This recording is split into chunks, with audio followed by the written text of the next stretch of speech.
저희가 한국에 8월 15일은 광복절로 지키고 있죠. 1945년 8월 15일. 그 시간을 지나오신 어르신들도 있고 아니신 분도 계시지만 저같이 이제 50대를 살고 있는 사람들을 포함하여 저희 후배들까지 다 8월 15일이 무엇인지는 알아요. 일본의 압제에서 벗어난 날이다. 우리가 진정한 자유를 찾은 날이다라고 생각합니다. 특별히 어르신들은 이제 그때 당시의 상황을 이제 떠올리시는데 좋은 소스 중에 하나가 노래라고 생각하는데, 광복절 노래를 혹시 알고 계십니까? 네, 광복절 노래가 있어요. 이제 모르시는 분도 계시겠지만, 또 미국에 오래 사셔서 모르시는 분도 계시겠지만, 제가 1절만 읽어 드릴게요. 흙 다시 만져보자. 바닷물도 춤을 춘다. 기어이 보시려던 어른님, 번님, 어찌하리. 이날이 40년 뜨거운 피 엉긴 자취니 길이길이 지키세, 길이길이 지키세. 이게 1절이에요. 제가 시간이 없어서 2절은 읽어드리지 못하지만 여기 제가 집중하려고 하는 것은 첫 번째입니다. 첫 번째 소절. 흙 다시 만져보자. 흙을 왜 만져봐요? 쓸데없이. 흙의 주인이 바뀌었기 때문이죠. 흙이 새로운 흙이 된 게 아니에요. 더러웠던 흙이 깨끗한 것도 아니고 깨끗한 흙이 더러워진 것도 아니에요. 그냥 똑같은 흙인데 이들이 만지는 흙의 기분이 달라요. 왜요? 주인이 바뀌었으니까. 옛날엔 일본이 자칭 이 땅의 주인이라고 했잖아요. 한국 땅에. 그런데 그때 만지는 흙은 달라요. 자유가 없어요. 만져도 기쁨이 없어요. 그런데 이 주인이 바뀐 다음에 만지니까 완전히 달라지는 거예요. 이 가사는 그런 의미가 있는 거예요. 이 얼마나 즐거운가. 온 세상이 바뀌었다는 거예요. 흙을 다시 만져보자. 주인 바뀐 땅 만져보자. 이 말 아니겠습니까? 그리고 바닷물이 춤을 추고 뛰논다는 거예요. 우리만 기쁜 게 아니라 이 나라의 바다가 기뻐하고 있다. 이거예요. 주인이 바뀌었다는 것은 이렇게 중요합니다. 어떤 물건 자체가 바뀌는 것도 중요할 수 있으나 그것보다 더 중요한 것은 환경과 상황, 여건, 특별히 주인의 변화예요. 저희가 오늘 고민하려고 하는 말씀은 바로 이 주인이 바뀐 세상을 말합니다. 저희가 이 상을 이렇게 둘러보시면, 주변을 둘러보시면 나무들이 울창하고요. 이런 환경에 늘 사시기 때문에 이게 뭐 별거 아니라고 느끼는 분도 계시고, 어떤 분들은 도심에 사시기 때문에 나무를 잘 못 보는 분도 계세요. 관계없습니다. 누구나 이 둘러보시면은 푸르른 이 나무들을 보고 풀밭을 보고, 오늘은 구름이 많이 있어서 잘 안 보이지만 푸른 하늘을 볼 수 있고 이 좋은 공기를 제가 느끼고 있습니다. 어떤 분들은 이렇게 말하죠. 야, 여기가 천국 같다. 이렇게 말하는 분이 계세요. 어르신들한테 저는 그런 말씀을 많이 들었어요. 옛날에 어렵게 사셨던 것들 때문에 더더욱 그러실 거예요. 이런 날이 왔구나. 이런 곳이 있구나. 세상에 이런 곳이 있네. 여기가 천국 같다라고 말씀하시는 걸 이렇게 들어왔다는 것입니다. 그 말의 의미가 뭘까요? 정말 좋다는 말이에요. 그렇죠? 근데 그런 말들은 그리스도인들만 하는 말이 아니라 그리스도인이 아닌 분들도 하세요. 세상 모든 사람들이 그런 좋은 환경에 가면은 그런 말씀을 쉽게 말한다 이 말입니다.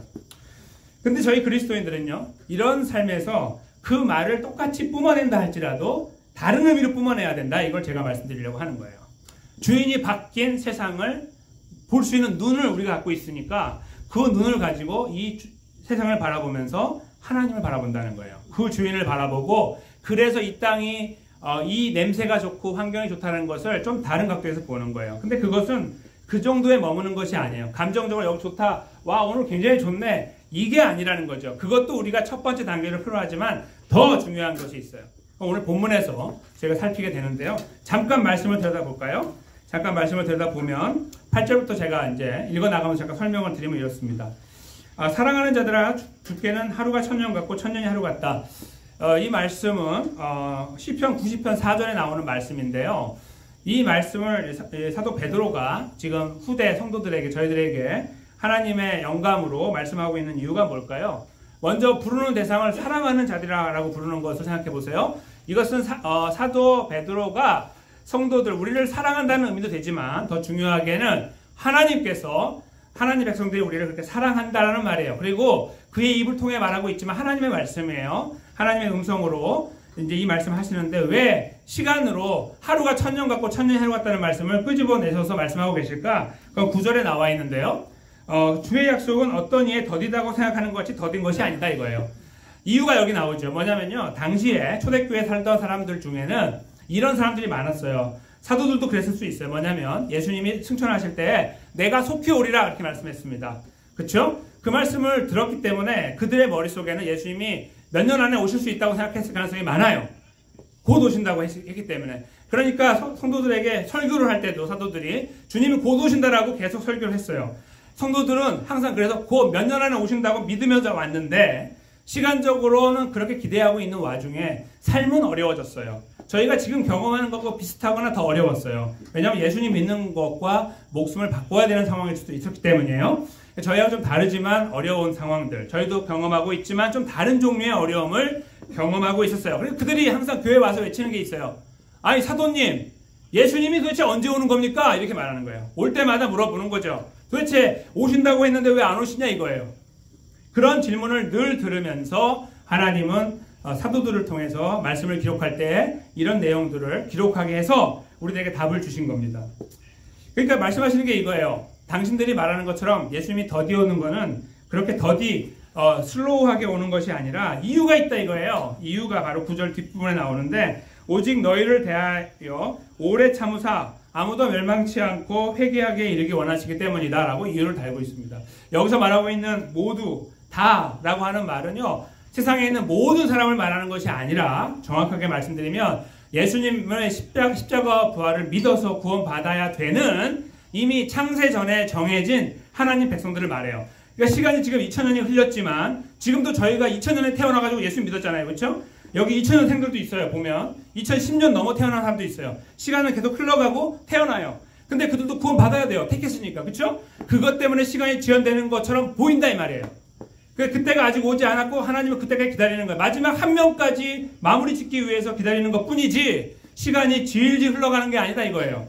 왜냐? 하나님은 천년을 하루로 바꿀 수 있는 분이고 하루도 천년처럼 길게 만들 수 있는 분이다. 하나님의 그 시간을 우리가 이해할 수 없다. 그 말입니다. 그러므로 하나님이 지연되고 왜 안 오지라는 생각으로 우리가 주님을 바라볼 것이 아니라 하나님의 자비하심이 얼마나 큰가. 그래서 2000년, 1900년 말에 태어난 내가 하나님의 은혜로 구원받았구나 하는 것을 고백하게 만드는 거예요. 그렇죠? 예수님이 예를 들어서 1900년에 오셨다고 생각해보세요. 여기 아무도 구원받지 못해요. 그렇죠? 아무도 없어요 여기. 그렇게 되는 거예요. 그래서 그 하나님의 타이밍과 하나님의 계획하심과 구원하심은 이 놀라운 하나님의 섭리 안에서 이루어져 나가는 거예요. 저희가 이해할 수 없다는 것이죠. 그 사실을 바라보면서 하나님 이게 뭡니까? 왜 안 오십니까? 라고 하지 말고 하나님의 자비하심을 바라보라는 거예요. 왜요? 우리까지, 당신까지 기다려줬으니까 라고 말이죠. 그렇게 우리가 이 말씀을 바라보자는 거예요. 그래서 힘들어하는 가운데 있는 이 말씀을 주실 뿐만 아니라 그 다음에 말씀하시기를 이렇게 말씀하세요. 비록 시간이 길어지는 것처럼 보이나 10절에 보면 이렇죠. 그러나 주의 날이 도적같이 올 것이다 이거예요. 예수님 말씀하셨죠. 이미 이것은. 그날을 정해놓고 오는 것이 아니고 예수님도 그 타이밍은 모른다고 하셨고 오직 하나님 아버지께 주권을 드렸어요. 성삼위 하나님의 제일 위에 계시는 성부 하나님께서 사실 다 똑같은 위치지만 유일하게 그 플랜을 가지고 계세요. 예수님도 모르신다고 하셨습니다. 그렇죠? 그 마지막 때가 올 때에 도적같이 온다고 했습니다. 우리가 할 거 다 하고 즐길 거 다 즐기고 났더니 자 이제 예수님 믿어볼까? 아니요. 그렇게 하는 게 아니라는 거예요. 우리가 정해갖고 예수 믿는 게 아니고요. 하나님이 정하신 때에 은혜로 우리가 구원받아 여기까지 오게 된 거죠. 그리고 우리가 죽는 것도 마찬가지예요. 언제 죽을지 모르지만 내가 나중에 은퇴하고 내가 나중에 한 80 되면 내가 나중에 90 정도 되면 그때 예수 믿겠다라고 하는 것은 세상에서 가장 어리석은 말이죠. 이 하나님의 프레임을 알지 못하는 사람들이 하는 말이에요. 내가 언제 죽을지 모르기 때문이죠. 근데 그거를 우리가 감지하지 못하며 그렇게 자신 있게 말할 수 있다고 생각하지만 사실은 공수표에 불과합니다. 아무런 의미 없는 공허한 이야기죠. 예수님은 하나님은 여기에서 우리가 그런 유혹에 빠질 수도 있고 어려울 수 있는 상황 속에 있을 때에 이 답변으로 우리에게 말씀하는 거예요. 하나님의 때에 이루어진다. 그리고 그것은 도적같이 온다. 미안하지만 이렇게 말씀하고 있는 거예요. 그러니까 준비를 하라 이거죠. 이제 예수님 오시는 날을 설명하기를 10절, 11절, 12절 세 번에 걸쳐서 말씀하시는 게 있어요. 그것이 뭔지 아십니까? 이 세상이 완전히 녹아버린다는 거예요. 이것은 당시의 물리학의 입장에서 보면, 당시에 발전된 물리학에서 보면은 이렇게밖에 표현하지 못하는 거기 때문에 이렇게 표현한 거예요. 21세기에 예수님이 성경을 쓰셨으면 이렇게 쓰지 않아요. 더 새롭게 정확하게 우리가 이해할 수 있도록 쓰죠. 근데 여기에 나와 있는 것은 매우 원초적으로 쓰고 계시는 거예요. 녹아 없어진다. 완전히 없어진다는 거예요. 거기 한번 10절에 보시면 하늘이 큰 소리로 떠나가고 체질이 뜨거운 불에 풀어지고 땅과 그 중에 있는 모든 일이 드러난다. 세 가지로 쓰고 있는데요. 하나하나 잠깐 보시면요. 되게 무서운 이야기예요.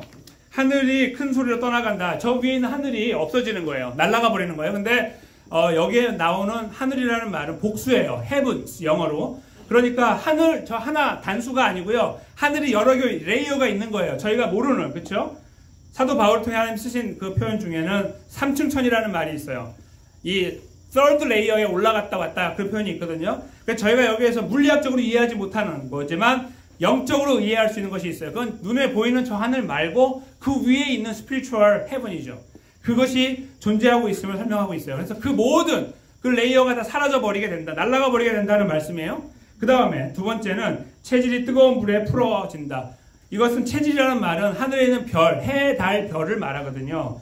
heavenly body라고 불러요. heavenly bodies라고 부르는데 이것이 다 날아가 버린다. 그러니까 저희가 생각하고 있는 어떤 세상이 이렇게 기대하는 가운데 확 바뀌는 게 아니라 뭐 건물을 짓고 갑자기 땅이 파이고 뭐 이런 게 아니라 완전히 없어진다는 거, 완전히 날아가는 그런 세상을 하나님이 만든다는 거예요. 그런 다음에 마지막으로 세 번째는 땅과 그 중에 있는 모든 일이 드러난다. 그러니까 땅에 있는 것과 지금까지 인류의 역사가 걸어왔던 시간 모두에 일어났던 일들이 다 까발려진다 이거예요.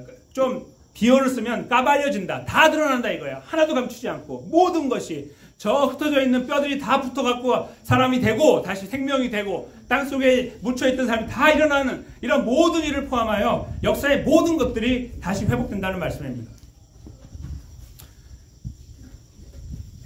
왜? 언제요? 예수님이 오실 때에.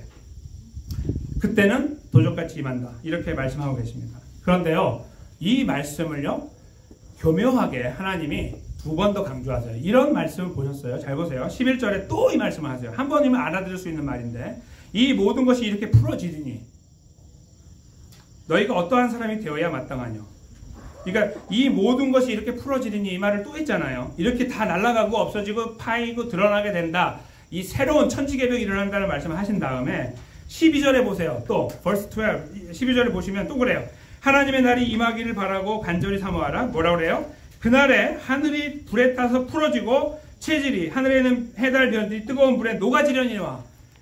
그러니까 날아간다는 말을 한 번이면 충분한데 세 번 말씀하시는 거예요. 이게 왜 중요할까요? 그러니까 이게 무슨 의미일까요? 이것은 너무너무 중요하다는 말이에요. 제발 잊지 말아라. 그날에 세상이 어떻게 될 거에 대해서 너희가 상상을 초월한 일이 벌어지는데 그때 너희가 깜짝 놀라서 뭐 누가 저쪽에 예수님 오셨대요. 한국에. 미국에는 언제 오시지? 이렇게 오시는 게 아니라 한 방에 끝나고 한 방에 이루어지고 한 방에 알게 된다는 거예요. 놀라운 거, 예상하지 못한 모든 일이 다 한꺼번에 드러나는 일을 하나님이 이루시게 될 거라고 세 번 말씀하셔서 여기에 못을 받고 있는 거예요. 이건 절대로 불변으로 일어나는 사건이라는 것을 못 받고 계시는 거예요. 그러면요, 지금 성도들이 사도 베드로를 통해 말씀을 듣고 있을 때 위로를 받으려고 했잖아요. 처음에 하나님, 사도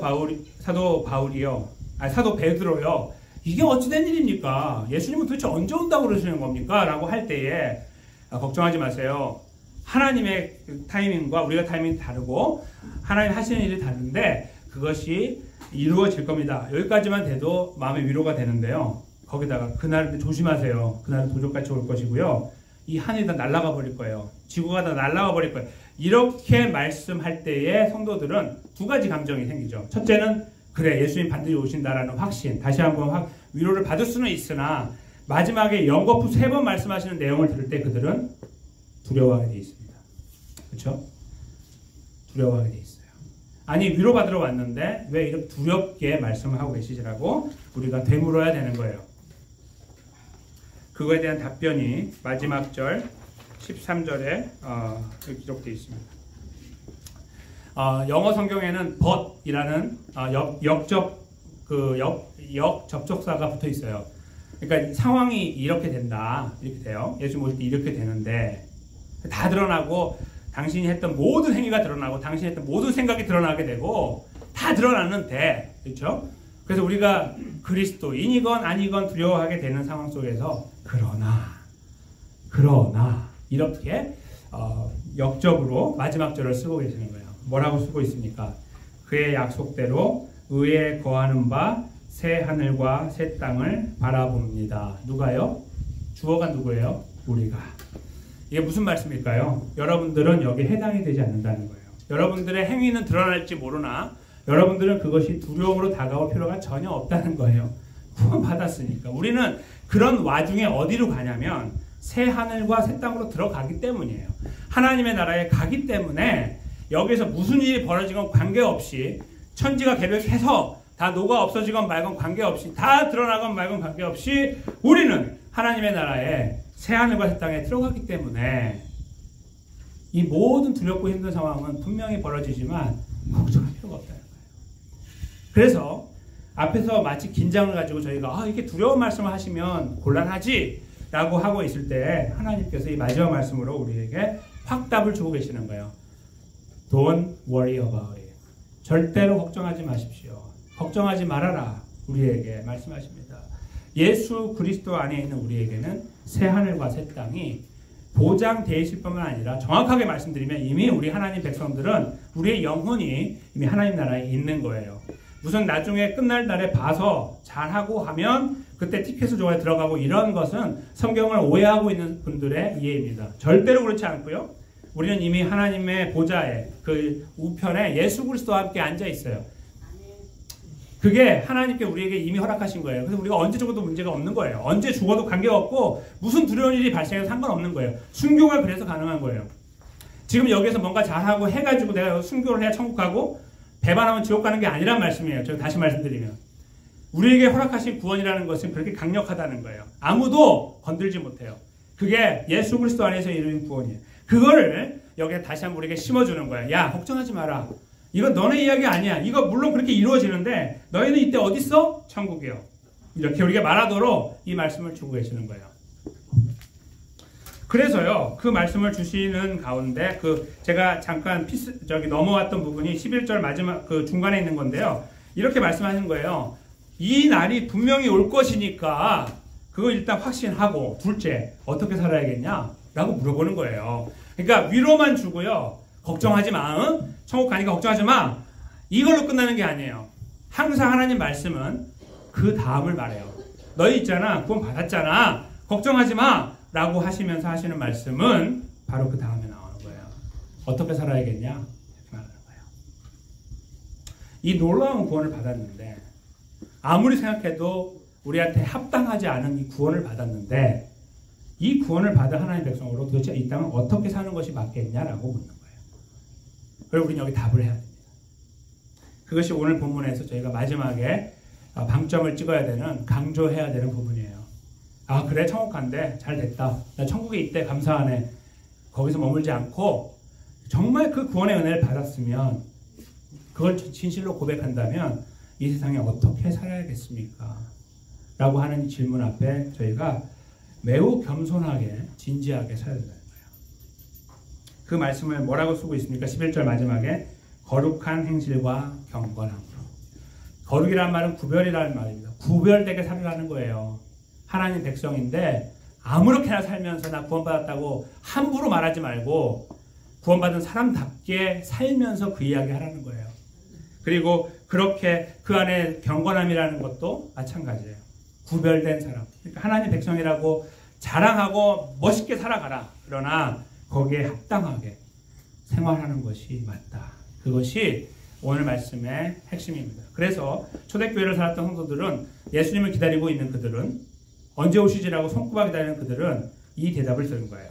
그래서 그들은 믿음을 지키고 살았던 거예요.